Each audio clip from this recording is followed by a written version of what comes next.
Hi, this is Yeli, and today I'm going to be vlogging about my week 3 recap.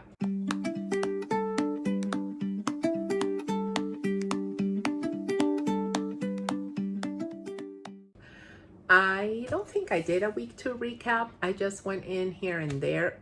So I'll briefly let you guys know that on week 2, side effects were more or less like week 1. There wasn't nothing too different going on. So I guess that's why I didn't kind of do a recap. And the total pounds that I had lost up until week 2 were 5.5 plus 2, which is 7.5 pounds. So great, right? Week 3, which is what I'm going to be vlogging about today, was interesting. I kind of gained a little bit of weight, then I lost it, then I gained it, then I lost it. There was a lot of up and down. I have also seen a lot of up and down with my sugar. So this is something that I'm going to talk to my doctor about, because we have the follow-up on Thursday. And I really want to know what she thinks about this, because to me it's very strange that after being quite stable for a couple of weeks without really making a dietary change, this started happening.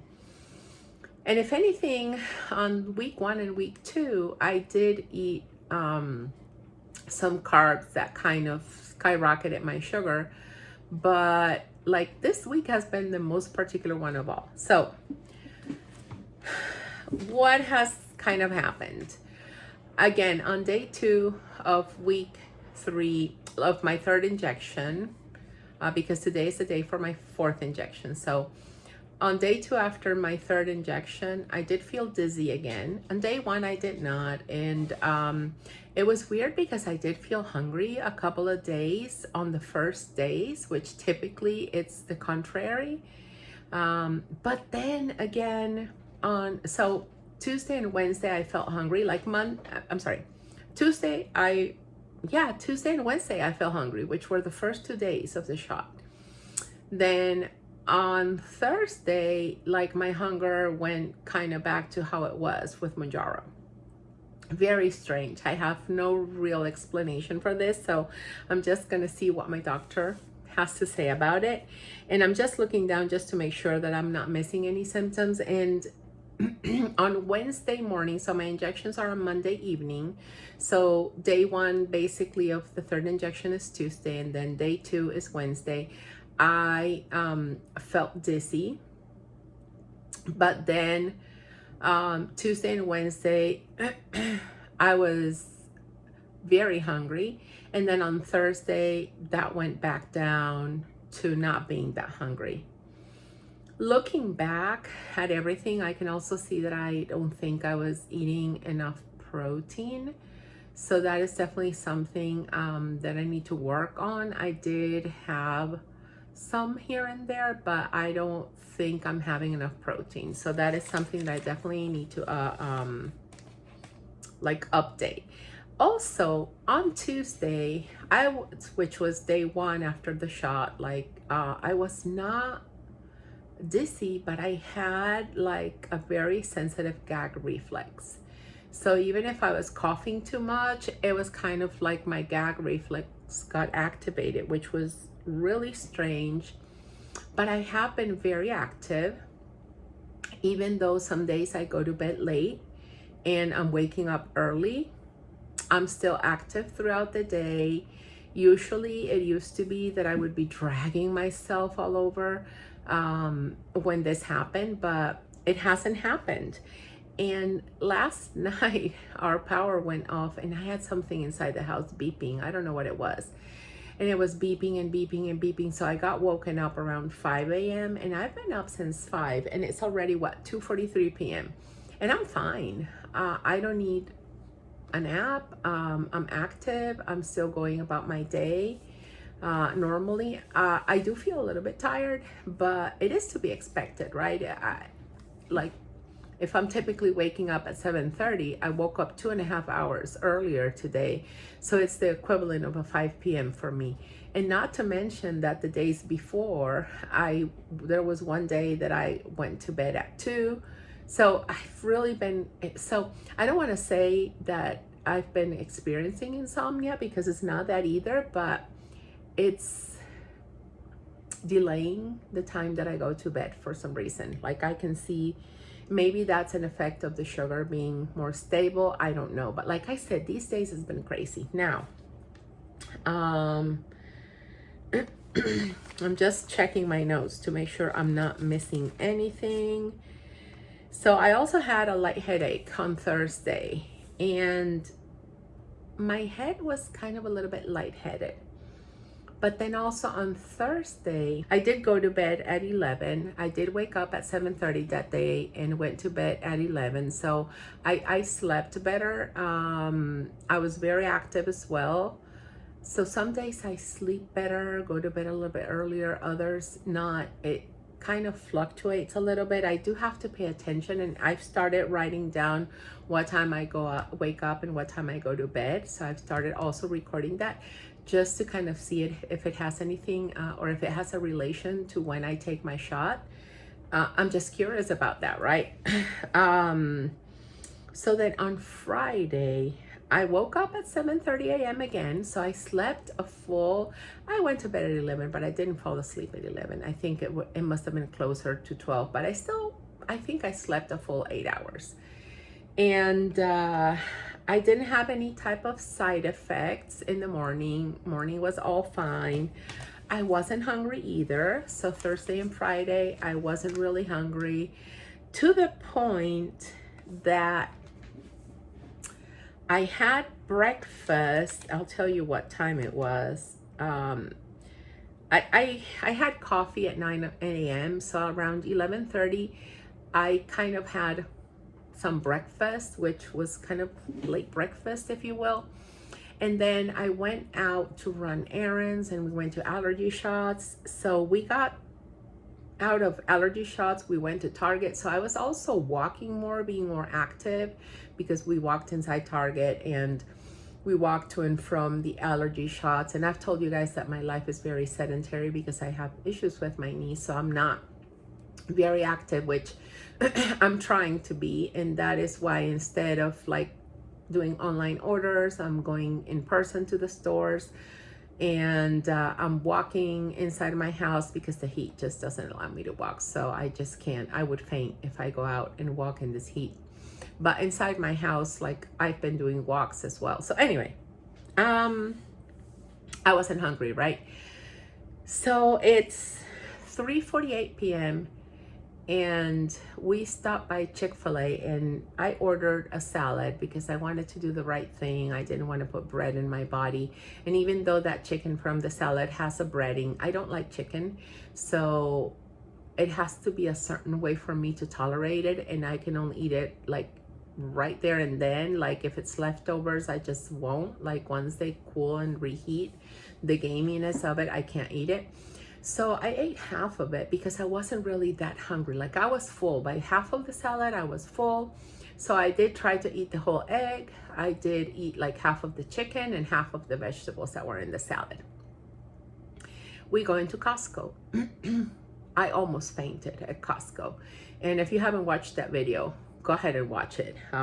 It's the day 18 video.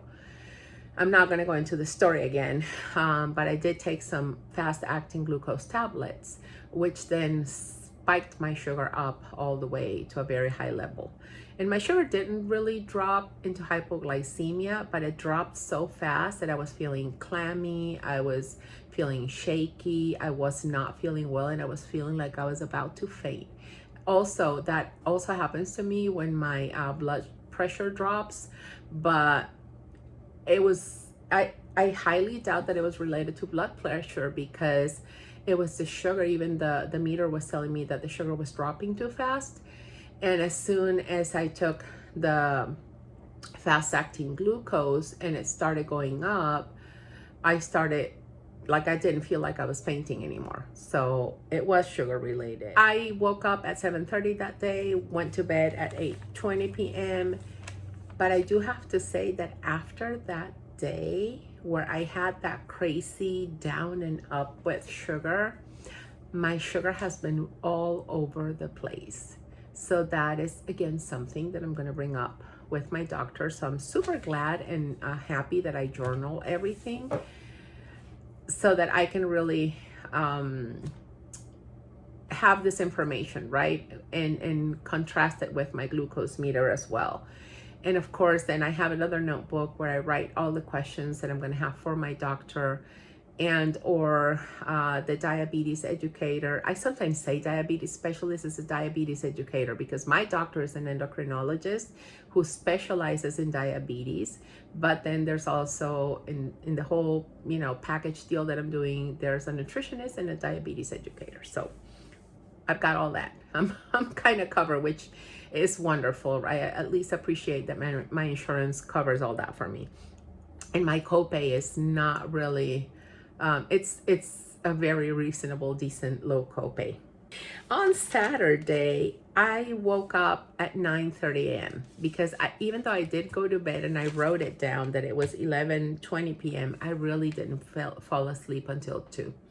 My husband and I were watching TV, and I don't know, we got caught up in it and we ended up going to bed really, really late. So I did sleep until 9:30 a.m., which was wonderful. But, you know, again, 7 hours of sleep, that was decent, right? That was good. I do have to say also that since that episode with the glucose, I've been a little bit lightheaded. I'm not dizzy, but I've been a little bit lightheaded. I feel like, you know, I can't make sudden movements with my head. Whether that's related to Mounjaro, to the sugar, I don't know.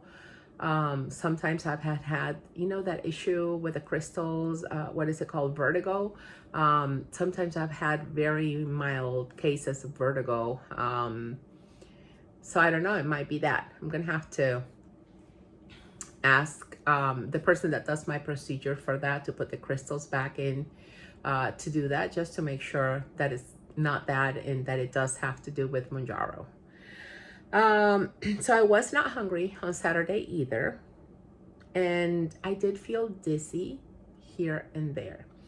Again, like I said, my sugar was a little bit all over the place, but it wasn't terrible. It was kind of, you know, still decent, still within the ranges that my nutritionist and my that my doctor wants me to stay in, and my diabetes educator want me to stay within.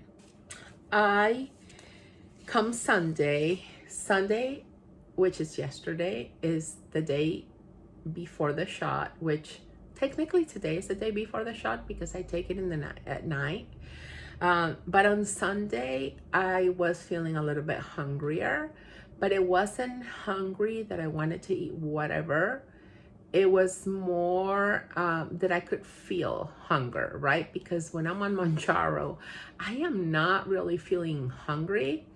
And sometimes I know I need to eat just because I'm feeling like a little strange, and I check my glucose and it's been going down quite a lot. So it's like, oh wow, it's been X amount of hours since I had my other meal. So, you know, I just better go ahead and get to it. And I have to feed my family too. So that also helps me kind of stay on track with my meals. And I was not hungry at all in the morning. I guess later in the evening a little bit, but it might also have to do that I had some sugar spikes that were a little bit crazy or concerning. And I wasn't eating anything out of the ordinary. It might also have to do with the fact that my endocrinologist, my doctor, my diabetes specialist, doctor endocrinologist, not the diabetes educator that I kept calling diabetes specialist. My doctor did tell me to ditch the metformin at night. So maybe this has to do with that. I don't know. It's something that I need to talk to her about. I've also been keeping track of water just to make sure that I am hydrated. I've been drinking Like this week, I've been drinking this full bottle of water, which carries about 22 ounces. I mean, if I fill it up to the brim, it carries 24, but I'm counting just 22 ounces. So I'm drinking this as soon as I wake up and before I have coffee, and then I make sure to drink a couple more throughout the day to just give me at least like 8 glasses of 8 ounces of water each, right? So 64 ounces of water a day at least. Now, today, Monday. Today was very strange.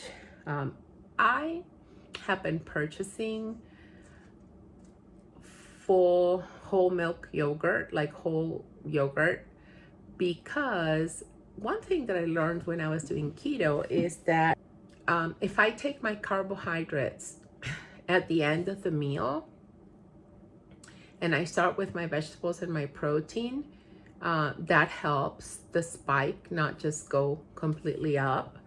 Also, if I have them with fat, like let's say the full fat yogurt and it has some no sugar added, strawberry jam added to it, I don't add like a ton. Of course I can't, because I have to stay within a certain amount of carbs, but yeah, that's kind of like on the sweeter side, right? So what I saw was how that worked in myself when I switched to low-fat yogurt, because in Costco, I got some of the Costco yogurt and it was not full fat. It was 2%. So I ran out of the other yogurt, and this morning I was like, well, you know what? Let me just use the 2%. And if anything, what I decided was that I was going to use less of the sugar strawberry jam, because I didn't want to just continue adding more and more and more, because that's what I tend to do, right? Make it sweeter each time. So I was like, you know what? Let me just scale back. And I had the biggest spike of glucose that I have had since on Mounjaro. So the fact that yogurt that I had for breakfast, I just had a non-fat yogurt with the 2 tablespoons of strawberry jam, which is 12 grams of carbs, that drove my sugar crazy. And of course I'm a diabetic, right? It's no surprise, no wonder, but I didn't think that the 2% fat yogurt would have such an impact on how I process that yogurt. So of course I stopped by the supermarket. I got the full fat one again. And I think what I'm going to be doing for a while until I finish it up is kind of mixing both, and also just going with less of the strawberry jam, just to make sure I'm keeping things in check. I've been very mindful of my protein also, because I was definitely lacking protein. So today, I think between breakfast and lunch, I've had 60 grams of protein already, which it's amazing, but now I feel really full. And my lunch was just a couple of eggs, one or two, like 1 ounce of cheddar cheese, because I did want a little bit of fat in there, and like a little bit of the yogurt, right? The full fat one. So anyway, I'm super full. I've also been more mindful to be more active. And with regards to weight, I weighed myself this morning, and I am maintaining the 7.5 pounds that I lost, but I haven't lost an extra pound. It was just kind of like an up and down. So yeah, I mean, it's okay. And if anything, like, I feel that weight loss for people with diabetes is just different. And it's also just different by person. So it's not something that I'm stressed about or worried about, but it is something that's also helping me reflect on what I'm eating. And most likely is the lack of protein in my diet that is not really helping me continue with the weight loss, and that kind of has me going a little bit crazy. I also know that I can't go over on protein either, because my body can also, if it's too much protein, it can process it as sugar as well. But anyway, I kind of just wanted to give you an update on all of this, because I realized that I didn't do a 2-week update. So I'm sorry this video was a little bit longer than I kind of wanted it to be, but I just wanted to give you guys a rundown of the week. Oh, also, yes, I did take my measurements and I did drop a couple of inches in my stomach. So even though I didn't lose weight, my stomach is 2 inches thinner or not as thick by 2 inches. Let's call it that way. I think it's a little more accurate. So that's also a good thing. And yeah, it's part of the process, and it doesn't really necessarily mean anything, because I could also just be bloated, be carrying more liquid, whatever it is. I'm not going to overthink it. We all have these moments, and especially after like losing weight at a certain like fast pace, being diabetic, then it kind of stabilizes and then it kind of goes back down again. I'm not concerned about that. I'm eating right. I'm trying to improve what I'm eating just to make sure that I do what I need to do for myself, right? So I hope this is helpful for you guys. And if you're also diabetic and you're on Mounjaro and you see this video, just don't get discouraged, because this video just goes to show that maybe weight loss is not going to be steady every single week, and that sometimes there are things that we can revisit, but sometimes it's just part of the process of the body getting used to the new weight so that it's ready to restart the process again. Yep. So I'm going to say goodbye, and I would love for you to subscribe, and we can both help each other keep ourselves accountable in this journey. And wishing you a very wonderful day, and I'll see you in the next video. Bye.